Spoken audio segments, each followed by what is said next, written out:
Vous ici, Internet! Comment ça va le confinement? Moi je deviens un peu zinzin. Enfin, pas plus que d'habitude, mais quand même. J'ai surtout beaucoup de mal à me concentrer parce que je suis pas toute seule chez moi.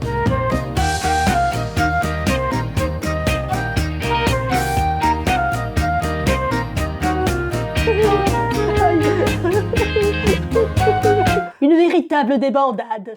Bon, avec le confinement, il y a des gens, comme moi, qui vivent le truc en difficulté maximale, parce que mentalement, de base, eh ben c'est un peu bancal. Tu sais, un peu comme quand t'es au bistrot et tu as la table là, la table qui fait comme ça là, et que tu mets le petit dessous de verre sous le pied de table, pour que ça arrête de faire le kangourou là. Sauf que là, notre table mentale, elle a un pied sur 4, partant de grandes tempêtes, avec les tambours du bon qui mangent un wedge dessus, tout va bien. Ça va très bien se passer, enfin! En vrai, c'est pas ouf. Mais heureusement, on a Internet, hein, sinon je serais comme ça. Bah, ce serait pareil, mais en plus chiant, vous croyez quoi? Et du coup, j'imagine qu'il y en a qui sont en télétravail chez eux. C'est pas facile, hein. Je suis freelance, moi c'est tout le temps, toute l'année. Et quand on travaille chez soi, c'est très difficile de rester concentré. Il y a toutes ces distractions à portée de main. Netflix, YouTube, les consoles de jeux, les toilettes, manger, ça c'est bien. C'est distrayant tout ça, alors comment on fait pour rester concentré? Eh ben je vous le demande. Du coup, si vous êtes comme moi et que vous avez du mal à rester concentré sur une tâche à la fois, parce que moi je sais pas, c'est super bizarre en fait, tu vois, mon cerveau, ce qu'il fait c'est que quand je suis concentré sur un seul truc, il trouve ça super chiant. Donc j'essaie de me concentrer par exemple sur du travail, et mon cerveau, tout ce qu'il fait c'est « Oh, qu'est-ce qu'on s'emmerde, qu'est-ce qu'on se fait chier, oh !» Et du coup, je n'arrive pas à me concentrer sur l'unique tâche dont je m'occupe. Du coup, il faut que je sois bitâche, donc il faut que je m'occupe du travail, et que j'ai une source de distraction à côté, mais pas trop quand même, sinon je ne travaille plus et je regarde la source de distraction. Paix de cerveau. Et regardez, je sais super bien faire les paix avec les mains.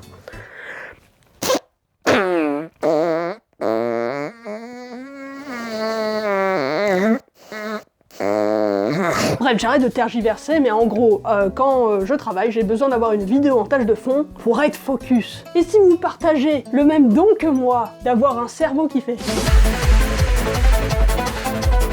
Et bah du coup, je vais vous donner mon top 10 des chaînes YouTube pour rester concentré.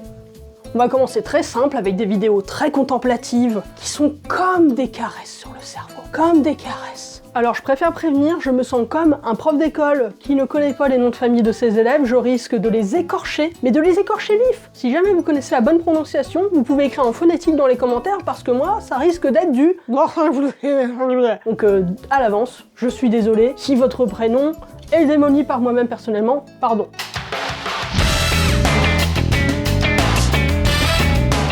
Mon premier, c'est Pablo Cimadevilla. Donc c'est un mec, il fabrique des bijoux, jusque-là, il n'y a rien de très folichon. Sauf que lui, là, avec un clou, il te fait une alliance. Une alliance avec un clou. On marche sur la tête. Je crois que le pire, c'est quand il fabrique un arc de Cupidon en or avec des flèches à partir d'un écrou. J'ai perdu la tête, là. Ah, ce travail de fourmi, moi, ça me fascine, mais complètement. Mais je suis comme ça. Après, le plus simple, c'est encore que vous alliez voir parce que c'est... Après, il y a Matt Jordan, encore un monsieur, décidément. Donc Matt Jordan, il prend des bouts de bois, il les transforme en machin. Genre en vase, ou en lampe, ou en mug. L'embarras du choix. Moi, ce que j'adore avec ces vidéos, c'est qu'à chaque fois, il prend vraiment, tu sais, le morceau de bois, désolé de le dire, le morceau de bois est laid. Il prend le morceau de bois laid, et ensuite, il le rend beau, il le rend brillant et lisse, et il fait le petit comme ci, comme ça avec sa machine. Après, il met du truc dedans, je sais même pas ce que c'est, on dirait des liquides magiques. Après, il fait comme ci, comme ça avec la machine encore. Et après, tu as l'objet qui est si beau. Regarde! Incroyable! Par contre, j'avoue que quand je regarde ces vidéos et que je vois tous les copeaux de bois s'envoler, je fais « Mais comment il fait pour ne pas se transformer en hérisson ?» Parce que les copeaux, là, ça fait les écharpes, ça rentre dans la peau, là. À chaque fois, je les vois, là, tous les copeaux qui volent, je suis là. Oh! Mais le mug est joli. Le mug, par contre, à la fin, chapeau, hein. Bon, la prochaine catégorie est un peu dans la lignée de la première, et c'est encore de la création, mais pas vraiment. Il y a un peu de restauration, il y a un peu de tout mélangé, comme ça. Bon, j'en dis pas plus. Prochaine catégorie.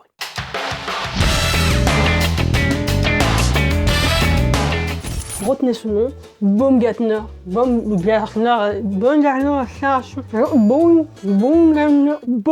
Restauration.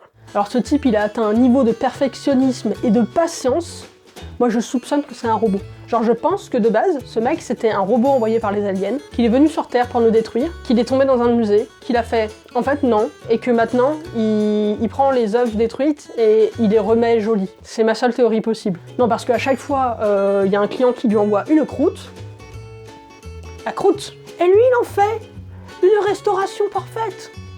L'œuvre, l'art, la beauté, regardez. Et les passages où il te nettoie des toiles de 3 mètres avec un coton-tige. Franchement, moi aussi, il peut me nettoyer avec un coton-tige, y'a pas de problème. Prochaine chaîne, Rescue and Restore. Bon, tout est dans le titre. Là, le mec, il va pas faire du pain, clairement. Bah, il pourrait faire du pain, mais il fait pas du pain. Là, en gros, c'est un mec, il va récupérer des objets, je sais pas où il les récupère, probablement en brocante. Il les prend. Les objets sont dans un état déplorable. Le mec, il te fait un truc à la fin, c'est neuf. Je ne sais pas par quelle magie il rend l'objet neuf. C'est très satisfaisant, regardez. Bon, là, je spoil une vidéo, mais regarde. Là, il prend ce piano tout pourri, genre même pas avec un bâton, tu le touches, et à la fin de la vidéo, le piano. Regardez le piano, ce n'est pas la même personne, ce n'est pas le même piano. C'est incroyable. En gros, le concept de sa chaîne, c'est qu'il prend un truc épouvantable et il le rend épouvantable. Bon, ça veut rien dire, mais vous avez compris. Et sans transition, mais un petit peu quand même, on va parler de mon activité préférée après dormir. Manger.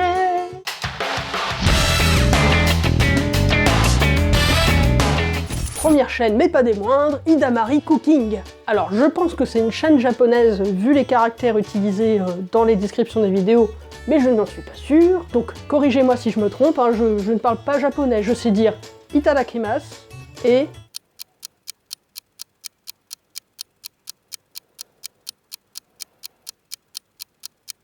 Sumimasen. Le temps que ça monte, je suis désolée, c'était très long. Bon, déjà, mon meilleur conseil, n'allez pas voir ces vidéos si vous avez faim. C'est non, c'est une très mauvaise idée. Vous allez manger votre bras. Vous allez être comme ça. Parce que si vous avez faim et que vous n'avez pas ces délicieux gâteaux à manger, bah vous allez être grognon. Qui veut être grognon par un temps de confinement? Personne ne veut être grognon, enfin. Après, entre nous, ce serait complètement justifié. Parce que tous les gâteaux de Hidamari, tu les veux dans ton ventre. Tout de suite. Non, puis ce que j'aime bien avec ces vidéos, c'est à chaque fois que tu regardes, tu vois ce qu'elle fait, tu fais « Non mais ça va, c'est jouable, ça, je peux le faire !» Puis il y a toujours une étape, juste une étape où c'est le basculement. Tu te rends compte que ce n'est pas possible, que tu ne peux pas le faire, sauf si t'es pâtissier. Genre le gâteau à la pêche. Par quelle sorcellerie fait-elle ce gâteau? Et celui-là? Et celui-là? Et celui-là? Et celui-là? Et celui-là? Et celui-là? Et celui-là? La prochaine chaîne s'appelle Cooking Cat. C'est littéralement le titre. C'est un chat qui cuisine. Genre toute la chaîne est tenue par un chat qui fait des petites recettes. Et tu vois ces petites pattes qui tiennent le couteau là. Imagine, c'est ton chat qui cuisine. Excusez-moi, le chat coupe des tomates quand même. Moi personnellement, mes chattes, elles prennent leur merde, elles la roulent, et après elles font une boulette avec. Elles font un jouet. C'est un autre level. Et comme j'adore les animaux, j'allais quand même pas ne pas parler des meilleures créatures qui peuplent notre monde. Les oies! Non, je voulais parler des chiens.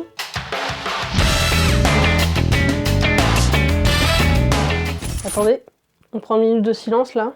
Enfin une seconde parce qu'une minute c'est trop long, mais qu'il y a un avant et un après la connaissance de cette chaîne, c'est la meilleure chaîne, la plus mignonne, la plus choukiki, la plus poupipou. C'est Acoustic Trench. C'est un monsieur qui fait des covers avec des instruments de musique divers et variés en compagnie de son chien Marple. Et c'est beaucoup trop mignon. Genre il joue, c'est tout calme, il est au coin du feu et tout, il y a son chien qui est là. Il vit sa meilleure vie. J'ai envie d'un chien maintenant. Oh, j'ai tellement envie de le caresser quand je le vois. Bah, je vais fabriquer un chien.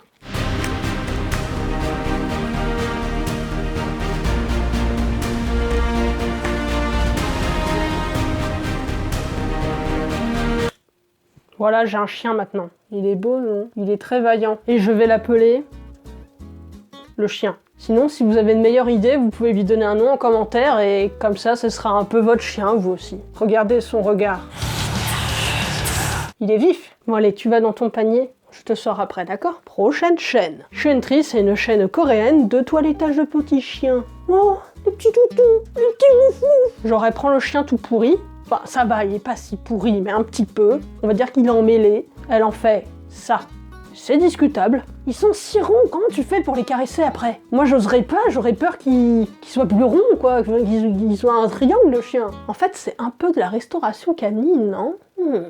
En tout cas, ça m'apaise de voir des caniches devenir des buissons. J'aime pas trop les caniches. J'aime pas trop les buissons non plus. Bon, pour la dernière partie, Je sais pas trop quoi dire, ni comment la présenter, parce que c'est un petit peu n'importe quoi, mais bon, écoutez, on y est, donc on continue. Hein.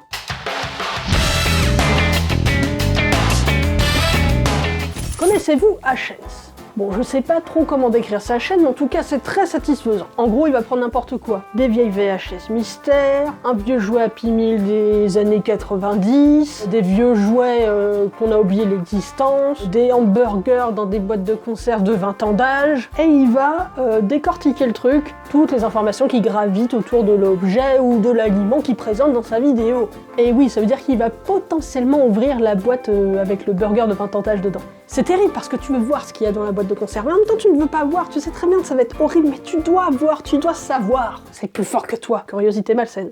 Après, ce sera jamais pire que la vidéo où il ouvre une conserve avec une dinde dedans. Une vraie dinde entière, une dinde.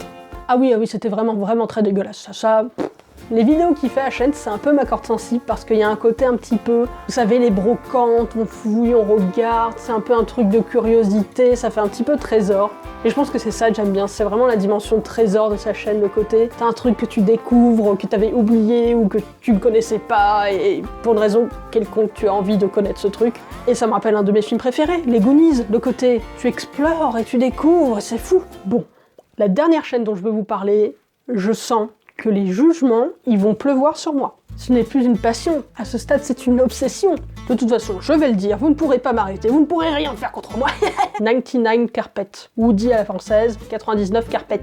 Et comme vous vous en doutez, ça parle de tapis. Mais pas que, ce n'est pas que parler de tapis, c'est nettoyer des tapis. Nettoyer des tapis, c'est le truc le plus satisfaisant du monde à regarder. T'imagines, t'as des grands tapis là, des grands tapis dégueulasses. Le mec, je sais pas ce qu'il met dessus, il met de l'eau, du savon, un mélange magique, j'imagine, je ne sais pas. Et il prend son espèce de balai. Alors le balai c'est bien, mais il y a encore mieux que le balai. Il y a l'aspirateur qui envoie de l'eau, aspire de l'eau, je ne sais pas quoi. Et il passe sur le tapis comme ça, et le tapis, il est magnifique en dessous du dégueulasse là. Ça c'est les vidéos. La satisfaction.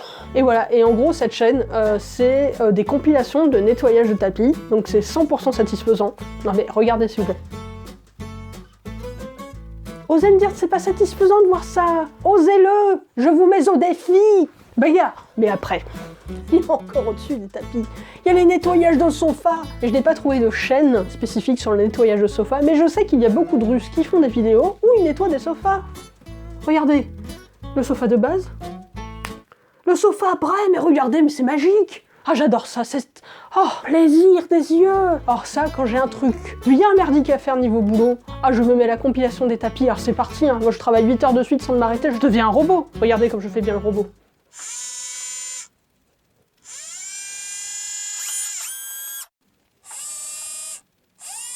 Bon bah voilà les internets, avec toutes ces chaînes, vous êtes parés, vous pouvez affronter le pire au niveau de la déconcentration. Plus rien ne vous arrêtera quand vous travaillerez. Vous serez tel le faucon face à une gerbille. Vous ne la quitterez plus des yeux. Plus rien ne pourra vous détourner de vos objectifs. Après, si votre objectif c'est de ne rien foutre, c'est bon aussi, hein. C'est un excellent objectif. Ne vous dénigrez pas. Parce que l'injonction à faire 10 000 trucs parce que c'est le confinement là, stop. Stop, arrêt. Ça suffit ça, faut pas vous mettre la pression, vous devez lire tout vos livres, vous devez faire tout le yoga de la planète, vous devez faire des films, vous devez tout faire. Non, attendez, la période est difficile, c'est un truc unique dans son genre qu'on vit en ce moment, ne vous foutez pas la rate au courbouillon. Si vous voulez rien faire de vos journées, mais ne faites rien, faites ce qui vous fait plaisir, et puis si les autres ils ont quelque chose à dire sur vos activités, eh ben non, ils ont rien à dire, vous faites ce que vous voulez, tant que vous sortez pas, parce que oui, il faut rester à la maison. Ça peut être chiant parfois, mais là, avec 10 chaînes YouTube, vous allez vous occuper. Hein. En tout cas, faites-moi plaisir, faites ce que vous voulez de votre confinement et de votre temps libre, et surtout, prenez soin de vous. Bon, je vous donne un câlin inter-écran, là, et un bisou, pour le courage. J'arrive pour le bisou. Oh là, vous êtes haut, là, dans ta joue, comme les grands-mères, tu sais. Si tu veux, tu peux me donner un bisou aussi. Je t'en la joue.